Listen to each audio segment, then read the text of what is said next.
സ്വന്തം അച്ഛൻ്റെ ലേബലിൽ മാത്രം അല്ലെങ്കിൽ സ്വന്തം കുടുംബത്തിൻ്റെ ലേബലിൽ മാത്രം ഈ ലോക്സഭയിലേക്കും രാജ്യസഭയിലേക്കും ജയിച്ചു കയറാൻ സാധിച്ച വനിതകളാണ്.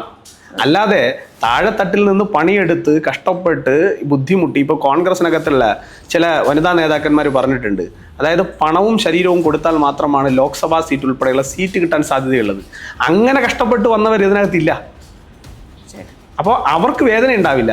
അച്ഛൻ്റെ ലെഗസിയിലും അമ്മയുടെ ലെഗസിയിലും കുടുംബത്തിൻ്റെ ലെഗസിയിലും ഈ പറയുന്ന രാഷ്ട്രീയത്തിൻ്റെ വലിയ ഉന്നതമായ ശ്രേണികളിലേക്ക് വളർന്നു വന്നവർക്ക് അതിൻ്റെ ബുദ്ധിമുട്ടറിയില്ല. താഴെത്തട്ടിൽ നിന്ന് കഷ്ടപ്പെട്ട് പ്രവർത്തിച്ച് വരുന്ന സ്ത്രീകളുടെ ബുദ്ധിമുട്ട് അവർക്കറിയില്ല.